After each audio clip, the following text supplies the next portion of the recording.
అని భావనాగమ్య భవారణ్య కుఠారికా. మనకి లలితా సహస్రనామాల్లో ఒక్కొక్క నామానికి మహత్తరమైన పరమార్థాన్ని మనకు అందిస్తున్నారు. ఎవరి అనుభూతి ద్వారా వాళ్ళు ఆ నామంలో ఉండే సౌభాగ్యాన్ని మనకి అందించి మనల్ని ఒక స్థాయికి శ్రీ విద్యపరంగా తీసుకురావాలనేటువంటి ప్రయత్నం విశ్వవ్యాప్తంగా చేస్తున్నారు. అలాగే ఎంతమందో చేస్తూ ఉన్నారు, చేసి ఉన్నారు. మనం ఒక్కొక్క నామం చదువుతూ ఉంటే ఇంత అద్భుతమైనటువంటి భావాలు ఉన్నాయా అని మన్నే ఆశ్చర్యపరుస్తూ ఉంటుంది. ఒక అక్షరం మనకు ఒక 10,000 సంవత్సరాలకు సరిపోయేటువంటి దృష్టి మదిత్రుడి ఒక శక్తిని ఇస్తుంటారు అనుష్ఠానం చేస్తే. అందుకే మనం ఆ నుండి క్ష వరకు ఉండేటువంటి అక్షర మాలికల్నే ఒక మంత్రంగా తీసుకోవచ్చు. అందుకే సాధనా సాఫల్యంలో ఉండేటువంటి మాతృకా వర్ణ రూపిణి అంత మాతృకా వర్ణాలన్నీ కూడా అవన్నీ కూడా ఎక్కడ సాధన జరుగుతూ ఉంటుందో వాళ్ళందరూ అద్భుతమైనటువంటి స్థితికి చేకూరుతారు. మనకు కేవలం నిదర్శనం కావాలనేటువంటి భావంతో ఎప్పుడూ శ్రీ విద్యని ఉపాసించాలి. విద్య దర్శనం కావాలని చేయాలి. నిదర్శనాలు మనం ఒకరికి నిదర్శనం చూపించడానికి ఈ విద్య పనికిరాదు. ఈ విద్య అసలు అటువంటి వాడికి ఉపయోగపడకూడదు. అలా అయితే క్షణానికోటి విద్యను నేర్చుకునేటువంటి ఇప్పుడు చూపించచ్చు ఆకు చూపించచ్చు ఆ భావాలు, కానీ అది ఎందుకు ఎలా ఉంటాయనడానికి నేను విమర్శ చేయలేను. కానీ శ్రీ విద్యను మాత్రం అపార్థాలకి, అన్యాయానికి, అధర్మానికి అలాంటి వాటికి మనం ఉపాసించి మనం చేయకూడదు అని ఆ తత్వంలో ఉంది. అంచేత మహనీయులు ఏం చేశారు, ఇందులో ఉండే అద్భుతమైన సాధన ఎలా చేయాలి, ఏ విధమైనటువంటి స్థితిలో మనల్ని చేకూరుస్తుంది, తరతరాల్లో ఉండే సంపదని మనకి ఇస్తుంది. ఆవిడ తరతరాల సంపద అంటే కేవలం డబ్బు కాదు, జిజ్ఞాస, మనలో ఉండేటువంటి పూర్ణమైన విశ్వాసాన్ని ఎన్నో తరాలు అందుకుని హాయిగా ఉండే స్థితికి చేకూరుస్తుంటారు. దేహం ఉండదు కానీ దైవం ఉంటుంది. దైవం మనతో ఉంటుంది కాబట్టి మనం దేహం లేకపోయినా సజీవంగానే మన మనసులో ఉండే స్థితి చేకూరుస్తుంది శ్రీ విద్య. అటువంటి శ్రీ విద్యని ఉపాసకులు ఉపాసించి తరించి తప్పించి వాళ్ళతో సమానమైనటువంటి స్థితికి మనందరినీ చేకూర్చడానికి, మనందరినీ పైకి తీసుకెళ్ళడానికి విశ్వ ప్రయత్నాలు చేస్తున్నారు. రాను రాను ఈ విద్యలో ఉండేటువంటి రహస్యాన్ని ఏదైతే 10 మంది దగ్గరికి చెప్పకుండా ఉండి కేవలం గోప్యంగా చెప్పి ఆ గురువు ఆ మంత్ర సాధకుడికి చెప్పి చేసేటువంటి స్థితి నుండి ఈ రోజున రహస్యాన్ని బట్టబయలు చేసుకునేటువంటి పరిస్థితులకి వచ్చుదేమం నామాన్ని సమర్పిస్తుంది. కారణం చెప్పమంటారా, ప్రతి దానిలోని ఏదో ఒకటి వ్యాపకం, ఏదో కోరిక. ఇది చేస్తే దాంట్లో 10 నిమిషాలు చేస్తే 10 కోట్లు వస్తుంది, 10 నిమిషాల్లో 10 కోట్ల సంపాదన అనేటువంటి నేను చెప్పలేదు కానీ నా నోటింట అది కాదు. 10 సార్లు చేస్తే 10 తరాలకు సరిపోయేటువంటి సంపదను మనం శ్రీ విద్య ద్వారా పొందాలి. అప్పుడు డబ్బు ఇస్తుంది, మనం బతకడానికి కావాల్సినటువంటి అన్నీ ఇస్తుంది. కానీ మనం తెచ్చుకుని 10 కోట్లని కాపాడుకోవడానికి మనలో శక్తి సన్నగిలిపోతుంది.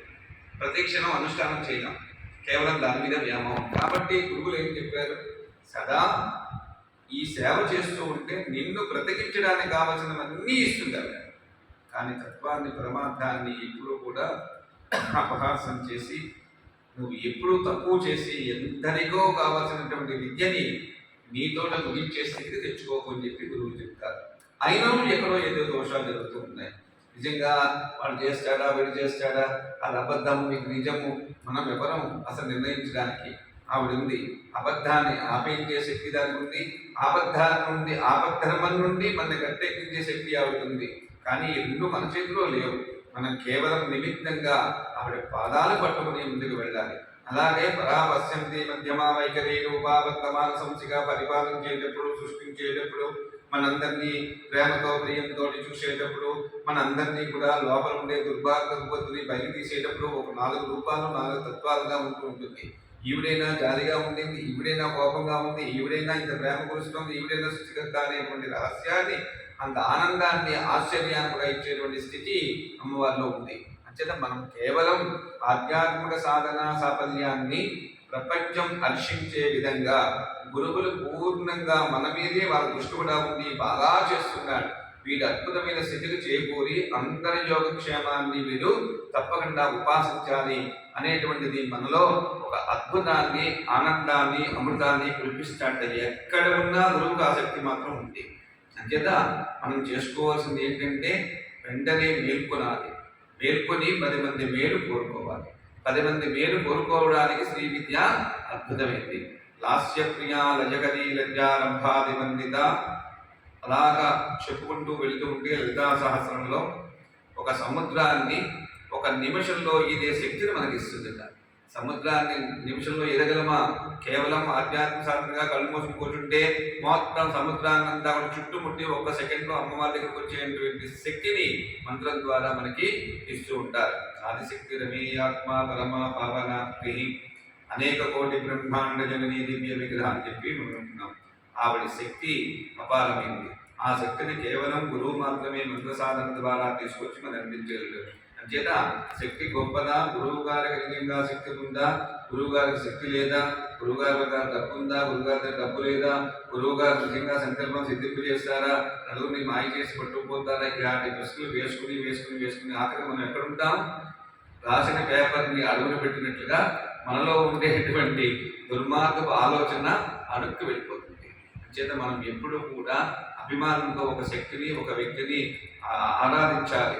ఆ వ్యక్తి ద్వారా ప్రపంచానికి శాంతింపజేసే మార్గాన్ని మనం కూడా తోడు నీడగా ఉండి అక్కడ అన్యాయం జరుగుతున్నా, అధర్మం జరుగుతున్నా ఇచ్చిన మాట కట్టుబాట్లతో మనం ముందుకు వెళ్ళడమే గురువు తాలూకా కరుణా కటాక్షాలకి దగ్గరగా వెళ్తాం. మా గురువు గారు అంటూ ఉండేవారు, చాలా సంవత్సరాలు ఉపాసన చేశాను, నేను ఏదీ కోరుకోలేదు. ఆవిడ పూజ త్రికాలంలో చేసేటువంటి శక్తిని ప్రసాదించమని కోరుకున్నాను. 60 సంవత్సరాలు 70 సంవత్సరాలు అర్చన చేసి 50 సంవత్సరాల వార్షికోత్సవం నా చేతులతో ఆ పీఠం చేయించే యోగ్యత కూడా నాకు ఇచ్చింది అమ్మవారు. అలాగే ఆవిడ సుమారుగా ఆవిడకి 27వ సంవత్సరం నుండి భోజనం చేయకుండా 65 సంవత్సరాలు భోజనం లేకుండా నిష్కామంగా అర్చన చేసేటువంటి శక్తి వాళ్ళకు వచ్చిందంటే కేవలం శ్రీ విద్యా రహస్యమే. చేత మనం పుస్తకాల్లోని టీవీల్లో చూసే వాళ్ళే గురువులు పెద్దవాళ్ళు అనుకోవడం కాదు. ఒక్కొక్క శక్తిని మనకి చెప్తూ ఉంటే వాళ్ళ ఆసక్తితో మనకి ఇస్తున్నటువంటి ప్రమాణాన్ని మనం ముందుకు వెళ్తానని చేసేటువంటి ప్రయత్నమే ఆ టీవీల్లోని, పుస్తకాల్లోని, పేపర్లో వస్తున్నాయి. నిజంగా వాళ్ళు గొప్పవాళ్ళు, వాళ్ళకంటే గొప్పవాళ్ళు, వాళ్ళతో సమానమైన గొప్పతనం అనేటువంటి ఉండవు. అందరం గొప్ప. శ్రీ విద్యలో ఉండేటువంటి రహస్యం అంతా గొప్పదే. మనకి కేవలం కొంతమంది మాత్రమే తెలుసుకుంటూ ఉన్నాం.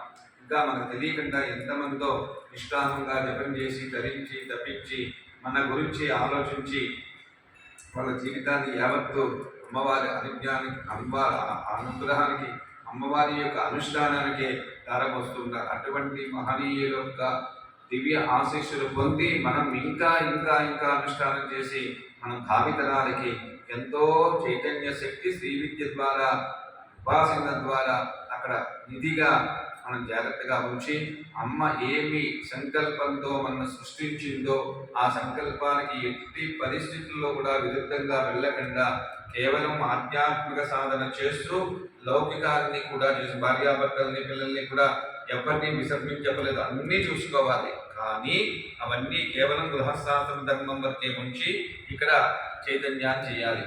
అలాగే ఎక్కడ జరుగుతూ ఉంటుందో ప్రతి గృహము కూడా సిరి సంపదలతో, ముఖ్యంగా చెప్తున్నాను అందరికీ, మనశ్శాంతి కరువైపోయింది. ఇప్పుడు అనుక్షణం ఆవేదన గురైపోతున్నాడు. రాత్రి చీకట్లో నిద్ర పట్టట్లేదు, పగల నిద్రలో వాడు తిరుగుతున్నాడు. అంటే ఎప్పుడు కూడా మత్తులోనే ఉన్నాడు జీవి.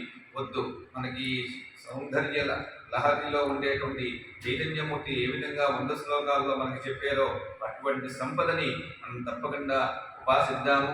అమ్మవారి యొక్క అనుగ్రహాన్ని పొందుదాము. మనందరం ఎప్పటికైనా మేల్కొంటాము. ఒక పొరపాటు జరగడం సహజం, కానీ పొరపాటు వల్ల జరిగేటువంటి ఆ అధర్మాలు అక్కడ ఆగిపోయి వాటిని అక్కడ చేసేటువంటి దాన్ని ఒక రైతున్నాడు, తనకి ఒక 100 ఎకరాల పొలం ఎవరైనా ఇచ్చి ఇది దున్నుకో, నువ్వు ఉన్నంతగా కూడా దీన్ని అనుభవించు, తర్వాత నాకు అప్పగించండి అనుకోండి, చాలా ఆనందంగా ఇంటికి వెళ్ళి పడుకుని 100 ఎకరాల పొలం నాకు ఇచ్చాడు, నేను ఎక్కడ పండించుకోగలను అని చెప్పి అంటే యజమాని దానం చేశాడు భూమి. కానీ జీవితం అంతా పండించి వాళ్ళకి తిండి పెట్టాలి అంటే 100 ఎకరాలు ఒక్కల్లా నెలకు ఇంత పెట్టచ్చు. అలాగా అమ్మవారు ఏం చేసింది, మనకి 100 ఎకరాలు 1000 ఎకరాలు ఒక సామ్రాజ్యాన్ని ఇచ్చింది. ఇదంతా దున్నమంటే కేవలం శ్రీ విద్యని సంరక్షించమని చెప్పి ఆవిడ యొక్క ఆజ్ఞాన్ని మనం భావించుకోవాలి. అలాగే రైతు చేయవలసిన పని రైతు చేస్తూ శ్రీ విద్యోపాసన శ్రీ విద్య చేస్తుంటే అది ఆహారానికి లోటు ఉండదు, ఇది ఆనందానికి లోటు లేకుండా దేశ సౌభాగ్యానికి వీళ్ళిద్దరి ద్వారా సంకేతాలు ఇస్తుంటే ఈ రెండింటి ద్వారా వచ్చేటువంటి పరమార్థాన్ని మిగతా వాళ్ళందరూ ఆచరించి మహోన్నతమైన స్థితికి తీసుకువెళ్ళి మనందరినీ కాపాడలేనటువంటి భావంతో గురువు చేసేటువంటి లాస్యమే శ్రీ లలితా సౌభాగ్య లహరి.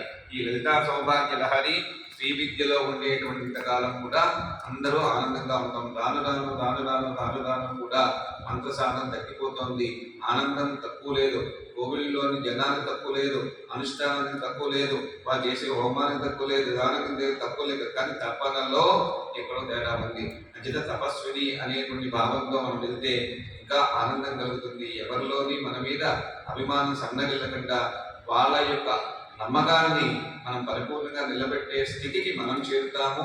వాళ్ళ నమ్మకంతో వారు కూడా మనతో కలిసి ప్రయాణం చేస్తారు. సర్వం శ్రీ ప్రదేవత.